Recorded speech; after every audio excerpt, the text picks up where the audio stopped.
All right, guys, so Nick Fuentes is officially declaring MAGA is dead.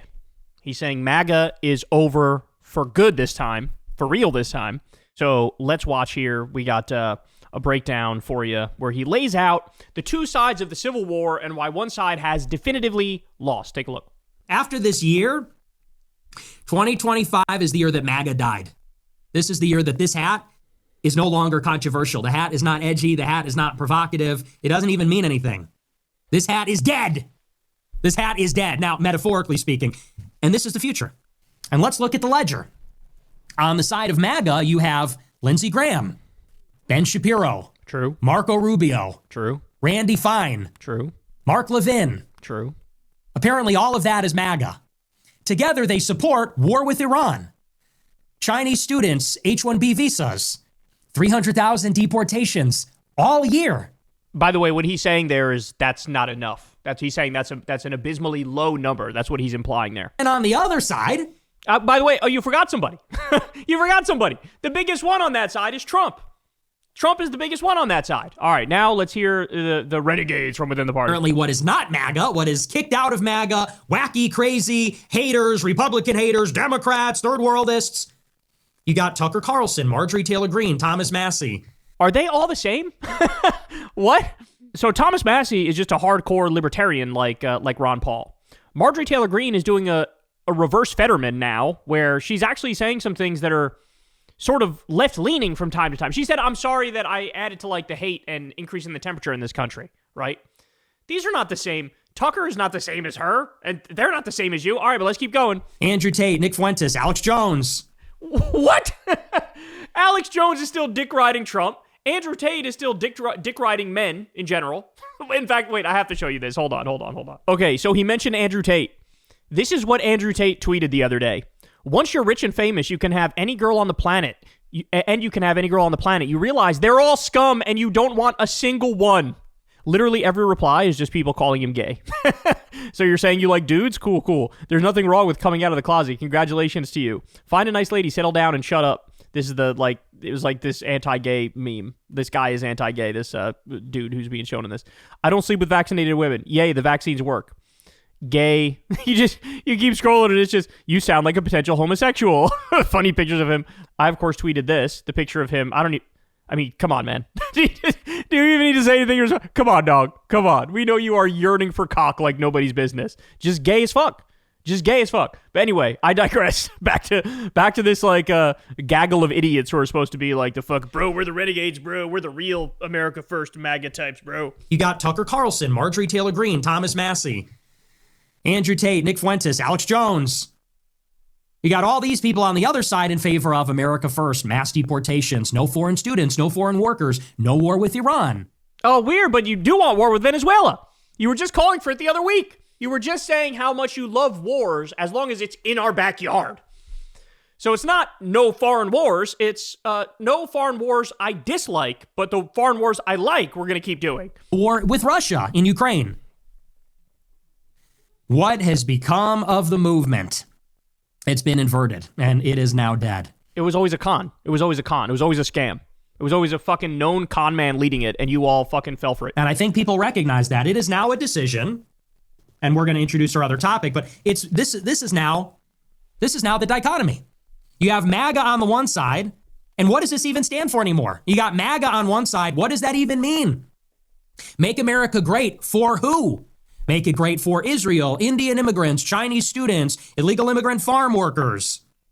Make America great again for them. Make Israel great. Make America great for the global empire, defense contractors, big pharma, Wall Street, Silicon Valley, Palantir. You got MAGA on the one side, and like I said, Randy Fine, Lindsey Graham, Marco Rubio, Ted Cruz. And then on the other side, you got America First. No ambiguity, no ifs, ands, or buts. What does that mean? War with Venezuela, as you were literally saying the other week. America first. Americans first. America only. America first is our credo. Americanism, not globalism, is the credo. Tucker, Fuentes, Candace, Marjorie, Thomas. He fucking hates Candace Owens. He was taking shots at Tucker the other day, too. He's not even on good terms with Marjorie Taylor Greene. What is this? I don't understand what this weird thing that people do where it's like, he wants to be part of a thing. Like, this is not a thing. This is just like, you guys are viewed as the outcasts from the dominant ideology of Trump and MAGA at the moment, right? Like, but there's not much connective tissue between you and Candace. And you've like said this on other shows, but now all of a sudden she's part of your grand fucking plan here. Like, what are you doing? Candace, Marjorie, Thomas Massey, Dan Bilzerian, Myron, Jake Shields. Myron, the fresh and fit weirdo? I don't even know what this is, bro. This is just so try hard. Like, we got a thing over here. What? Loosely fucking barely connected people with totally different ideologies, but since you're both super right-wing, or you're all super right-wing, but you're critical of Trump, now, like, you're supposed to be the heroes? Guys, I got news for you. There is no such thing as a right-wing political project that ends up working for the 99%. It just doesn't happen. It never fucking happens. Right-wing projects, by definition, suck off the billionaires and the powerful and the corporations. They're still selling the lie that the problem is immigrants. They're still pretending like the fucking problem is immigrants as the billionaires loot the treasury and pillage. It's just a sick joke. Lucas Gage, all the greats, all the usual suspects. That's the question. Aiden Ross. Aiden Ross? The fucking streamer? Aren't you anti-Semitic? He's fucking Jewish. What are you talking about? I'm part of a thing. Yeah, I got a thing, bro. More than half the people I just listed who are on my team I've been feuding with over the past year or two, but I got a thing. All right, but he's not done, because now, this fuck, I can't with this pig. He's so gay. He's just so gay. It's unbelievable. All right, now let's get to the part where, and this part right here, he's actually right about this. And the Ben Shapiro's and the Mark Levins and Trump himself, they cannot reckon with the reality of what Fuentes is saying here. Listen. That's why I'm more popular than even those people that are criticizing Israel. Because to say it's about Zionism or about a genocide is really just not even the whole picture here. Yes, it is. So Dasha Nekrasova got fired by Hollywood for hosting an anti-Semitic person that says Jews run Hollywood. Insane. Well, you also said you love Hitler. So, that might get somebody fired. It might get somebody fired if you do a softball interview with somebody who says, I admire Hitler. We all know this is how it goes. We all know this is the way it works. And you have to consider the following. When Trump got elected, there was this feeling that cancel culture was over, right? Am I wrong in saying this? A year ago, I think you could even say it was the consensus that comedy had been legalized and cancel culture is over, and a spirit of liberalization, and by that I mean openness, had come to America. That we'd emerged on the other side of the woke, cancel culture, political correctness, the peak of that, which might have been reached, let's say, arguably in 2022 or 2023. And this had a lot to do with Elon acquiring Twitter and other things. But what we have seen ever since then is that was really just half the story. Cancel culture did not end. It ended about certain topics. You have license to be cruel to brown people. Am I wrong? That's what that meant. When people said cancel culture was over, it meant that you can say offensive things about black people again, about brown people, about Muslims. And our Republican Party and our Republican government and the conservative movement was willing to look the other way. He's not wrong. This is exactly what it means. In fact, they allowed you to do those things at the same time they started cracking down on people for saying left-wing things. People were getting deported for writing op-eds critical of Israel.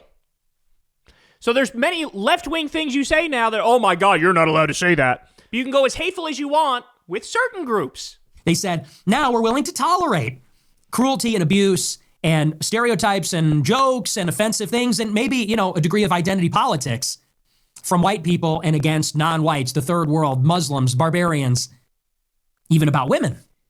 J.D. Vance said that it's liberal cat ladies. It's white liberal cat ladies that he hates the most. They're the biggest problem. So they tolerated all this offensive stuff against every other group. But what was happening all the time is that, of course, the deal is that you could never criticize the Jews in Israel. So the left can hate on white people, the right can hate on non-white people, but nobody is allowed to say anything about Jews. Nobody is allowed to say anything of... He said the left can hate on white people? What the fuck is he talking about? No, apparently you can't even quote Charlie Kirk after his killing, because that'll get you fired. That'll get a cancel mob coming after you.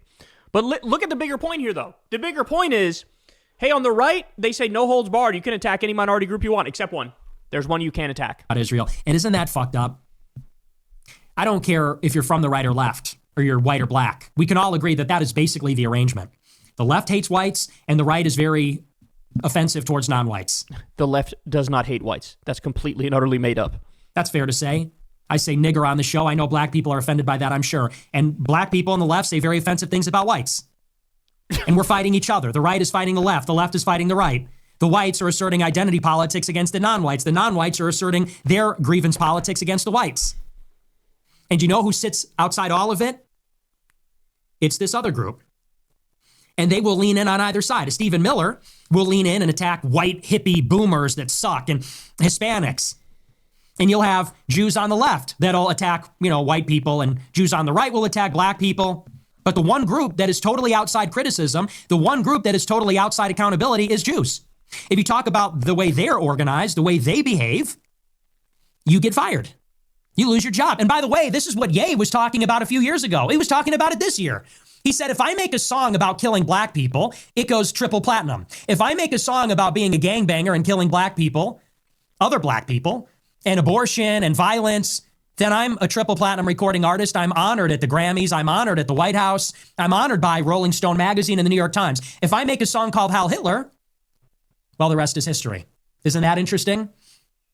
And it goes the same way in the right wing. Let me ask you this. If I went live on my show on Monday, this coming Monday, and I said, fuck Islam. I said, these Muslims need to go home. Fuck them. They're barbarians. They're third worldists. They like to live in open sewage and bomb crap. You think any conservative would disavow me? Any of them? Any Republican?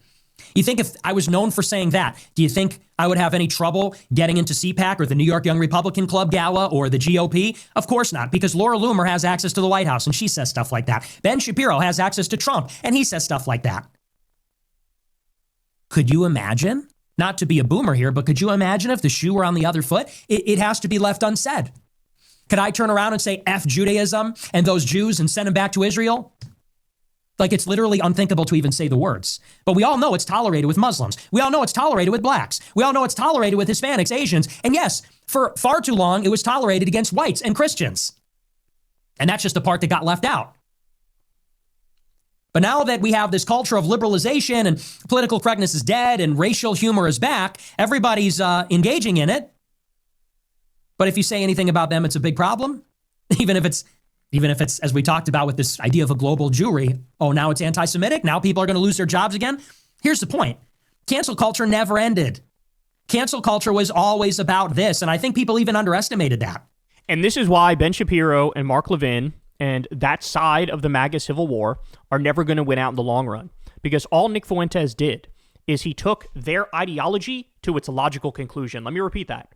He took their own ideology to its logical conclusion. That's it. That's all he did. That's it.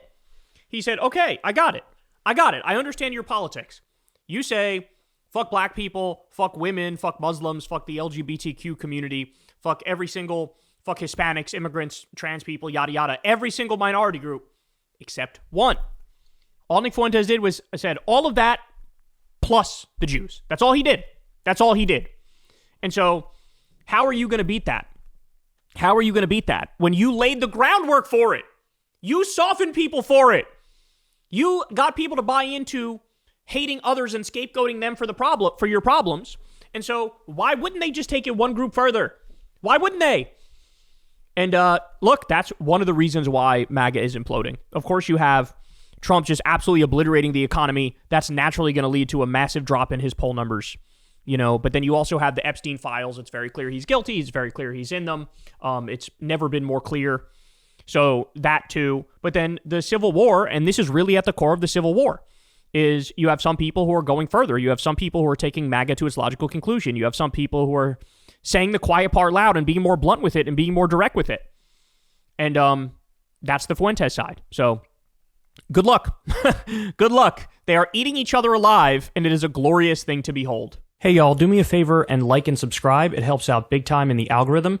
Click the bell as well for notifications when videos drop, and watch that video on screen right now. You know you want to.